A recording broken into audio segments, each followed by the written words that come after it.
بسم اللہ الرحمن۔ رمضان کے روزے کی فرضیت۔ ارکان اسلام میں روزہ چوتھا بنیادی رکن ہے۔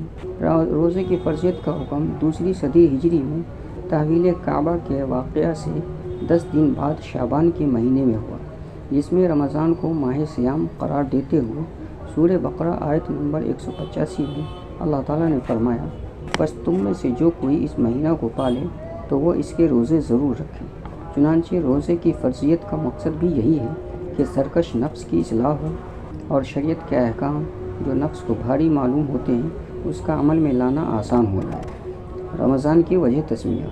ملا علی قاری رحمۃ اللہ علیہ نے فرمایا، رمضان کا یہ نام اس لیے رکھا گیا ہے کہ جب عربوں نے پرانی ڈکشنری مہینوں کا نام منتقل کیے اور اوقات و زمانہ کے ساتھ جب موسوم کر دیا تو اتفاقاً رمضان ان دنوں سخت گرمی کے موسم میں آیا تھا، اس لیے اس کا نام رمضان رکھ دیا۔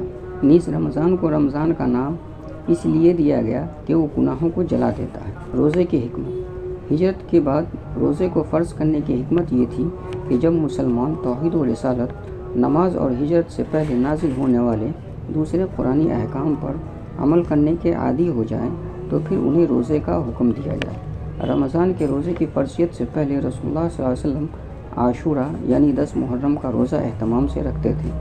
اسی طرح ہر قمری مہینے کی 13، 14 اور 15 تاریخ کے 3 دن جنہیں ایام 20 کہا جاتا ہے، اس کے روزے پہلی امتیں بڑے اہتمام کے ساتھ رکھا کرتی تھیں۔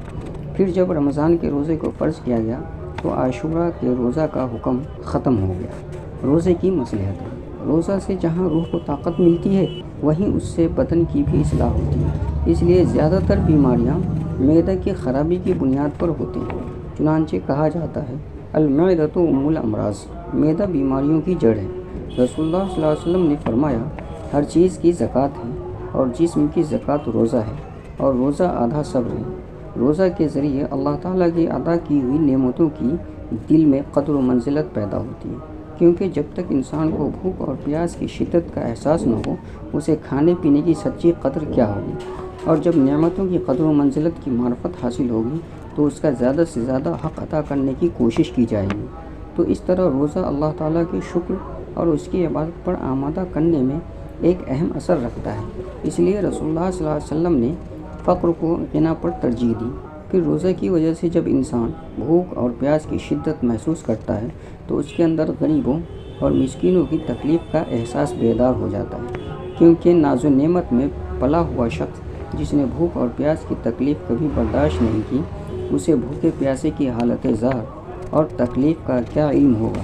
لیکن روزہ کی وجہ سے جب اسے بھوک کی تکلیف کا ذاتی تجربہ ہوتا ہے تو پھر اس کے اندر یہ جذبہ پیدا ہوگا کہ غریبوں اور ناداروں کی مدد کر کے انہیں تکلیف سے بچائے۔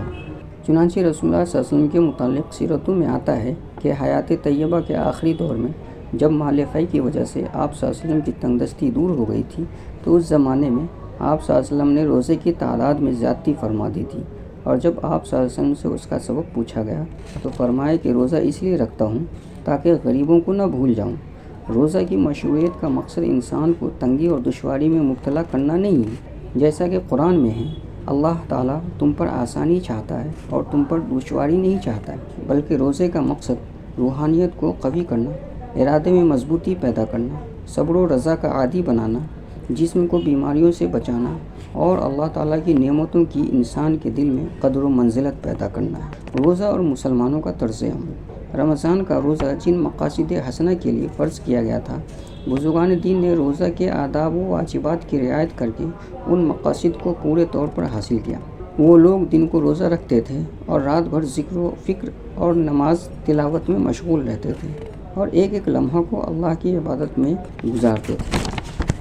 وہ اپنی زبانوں کو بیہودہ باتوں سے بند رکھتے تھے اور کانوں کو فالتو باتوں کے سننے سے محفوظ رکھتے تھے۔ ان کی نگاہیں حرام چیزوں کی طرف نہیں اٹھتی تھیں۔ لیکن آج کل کا ماحول یہ ہے کہ اس مبارک مہینے کو بھی دوسرے مہینوں کی طرح ضائع کر دیتے ہیں۔ اللہ تعالیٰ نے روزہ کو اس لیے فرض کیا تھا کہ اس کے ذریعے روح اور دل کو فائدہ پہنچے، مگر ہم نے روزہ کو پیٹ اور معدہ کو بھرنے کا مہینہ بنا لیا، غیظ و غضب اور غم و غصہ کا مہینہ بنا لیا۔